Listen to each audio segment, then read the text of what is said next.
Hi, folks. Welcome to Crisco's Corner. Hi, all you thought criminals out there. Welcome back. And those that are new, welcome. Tucker Carlson. Republicans must focus on issues that matter to Americans to win. Absolutely. Do you think that most Americans care about Drag Queen Story Hour or LGBT plus issues or CRT in schools, teaching kids borderline and sometimes not so borderline sexual, we'll say graphic sexual acts to small kids? Of course they care about it, but they don't care about the curriculum. They care about protecting their children. Tucker Carlson analyzes the 2022 midterm elections. Now, this video is going to be a little bit longer than normal. It's a fairly long article. I'm not going to read it all. If those of you want to read the articles, I scroll through it, just pause the video. So everybody's focused on the fall's midterm for good reason. Maybe higher elections have already happened. More meaningful elections. And there are a lot of, they talk about local races, about the Miami-Dade school district flipping 5 majority left school districts in big counties in Florida have all switched to Republican. And I, a former city councilman here in upstate New York, in Binghamton, back in the early 2000s for 8 years, I had seriously considered running for school board, but the problem is they stagger it, and it's a pain in the neck trying to get in. I might have to wait another year, and I will absolutely make their heads explode if I ever get on the school board. So I'm looking forward to that.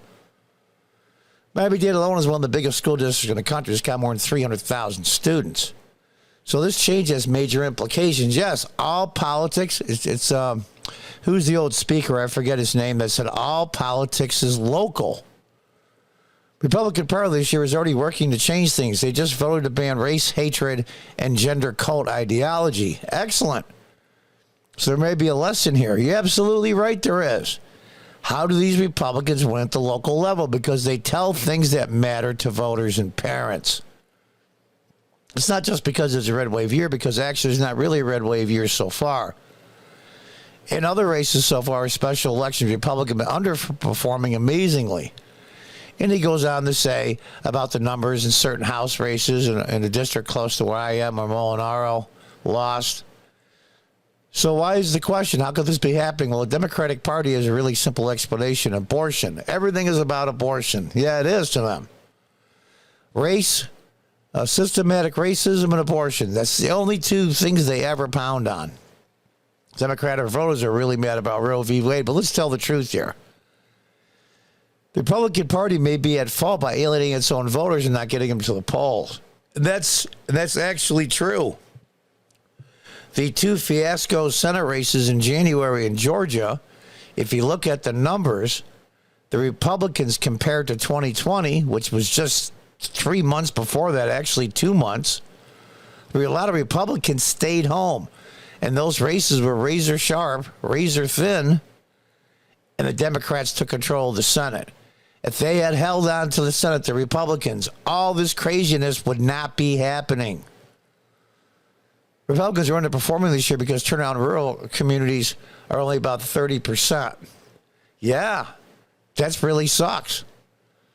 And meanwhile, the Democrats, of course, doing high numbers. Talk about how Molinaro, he talked about, I mean, he ran a decent race, but he could have won that race. And Tucker Carlson says why. It was about Ukraine colors, and you're talking about the wrong things. Crime, parents and kids are in school, inflation, those are the issues. Biden is weak on Putin, and you can see, like, he sounds like Lindsey Graham, which is not a compliment. Let's be clear to the Republican candidates, this was Lindsey Graham. Your job is to make fun of Lindsey Graham and disavow Lindsey Graham. Your job is not to emulate him. I was a little wishy-washy on Lindsey Graham, but right now I absolutely have no use for him. You know, why do foreign nations always come first? Why do we secure their borders and not ours? Yeah, that's a damn good question. Border security is also top 5 as well. There's nothing against the Ukrainians. Everyone feels sorry for the Ukrainians, but Americans have a right to feel sad about what's happening in their country and expect their politicians to work at fixing it. They know they won because school board seats in Florida. They weren't talking about Ukraine. They were talking about the issues that matter to the voters in Florida. Family safety, happiness, the right of parents to decide what their kids learn in school. That message wins. And the article goes on to say it looks like the Republicans are listening. So that was Glenn Youngkin's message. You're a parent. Schools exist for your children, and they're your children. They don't belong to the teachers union, and we're going to listen to you. And Terry McAuliffe, thank God, lost. Shot himself in the foot by saying, I don't think parents should be telling schools what they can teach. Well, Terry, they're doing something else. I'm sure they got you some easy cake job.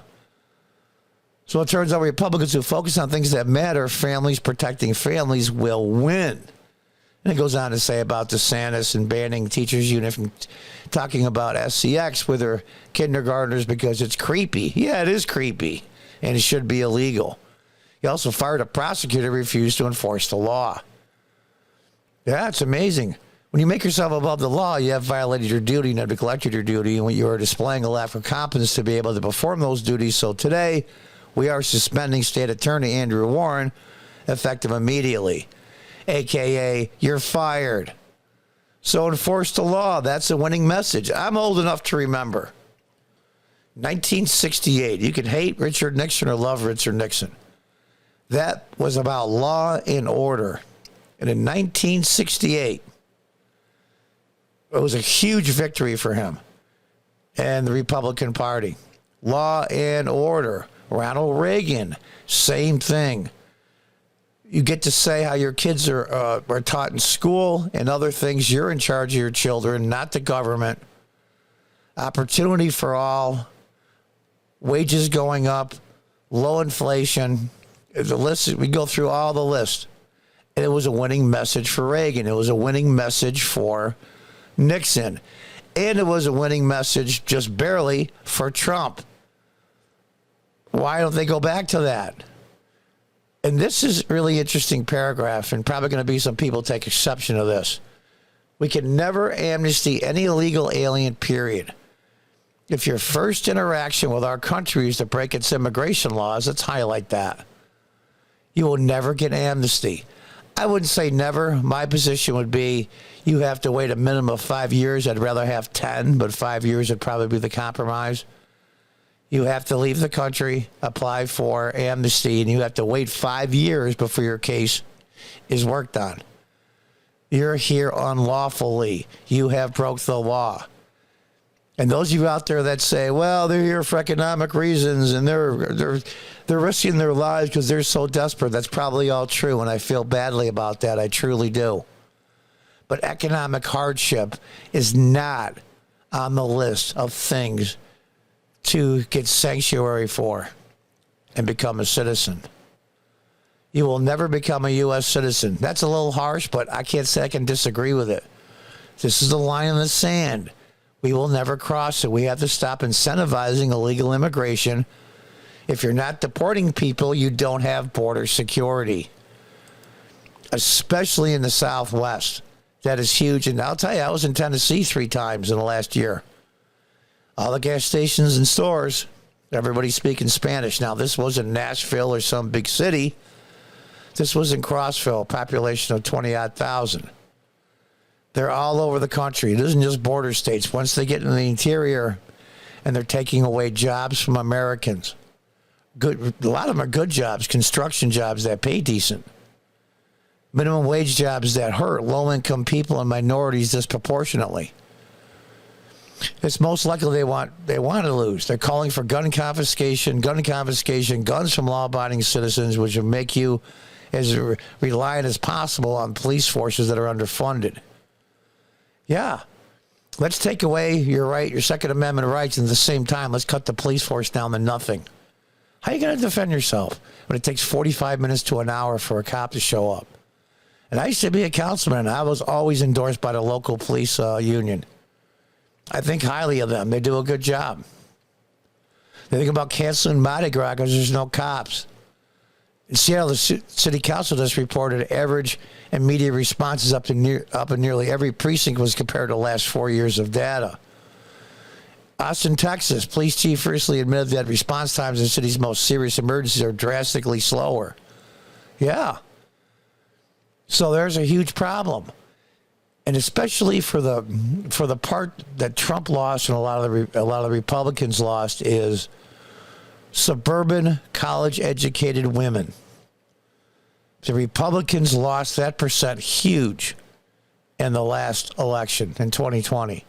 That were the numbers that allowed the states over the top for the Democrats.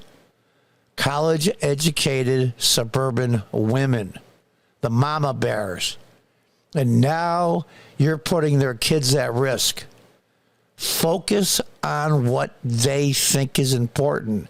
That's why it's called representative government. So that's a huge problem. It puts the onus on self-protection on the individual and the family. You have to protect your own family. Mothers desperately, number one issue, protection of their children. You don't have a choice at this point. It's always been your right. Now it's your obligation. And Republicans recognizing this. Well, here's John Cornyn, who represents Texas, calling for gun confiscation so you can't protect yourself. I lost faith in Senator Cornyn after that. I won't even read it. I'll leave it here. You can read it if you want to. It won't save a single child, and he knows that. It's just these guys are so afraid that the New York Times is going to say to them, you're a racist, you're a racist, you're a racist, you're a racist. Oh, please don't call me racist. I'll do what you want. I'll compromise. Unbelievable. Look at all the elections taking place already this year, and that's the clearest possible sign that people who run the Republican Party stop talking about Ukraine. Stop talking about taking people's guns away. Even I disagree with that. I wouldn't make it number one, but I certainly would make it a priority. Start talking about things they care about: the economy, education, family safety, which is 2A, I got to admit. Justice, following the law, and our border. These are things that matter. If you don't acknowledge that, you're going to lose. Absolutely. You may hate Tucker Carlson. You may love him. Tucker's my boy, to be perfectly frank. I think he's great. But even the people that don't like him, you have to admit, if you had a clear thinking head, that he's not wrong. Safety of your family, and that includes not just crime safety, protecting them from criminals. There's also safety in schools. There's books that are in elementary school that parents bring to school board meetings and read, and are gavelled out of order because it's considered obscene and pornography. And yet these books are in elementary schools all over the country. And it isn't just blue states. It's cities and red states too. In West Virginia, of all places, it's everywhere. That's what you have to focus on. As the old Speaker of the House said, all politics is local. Republicans, take note. Until the next time, goodbye and good luck.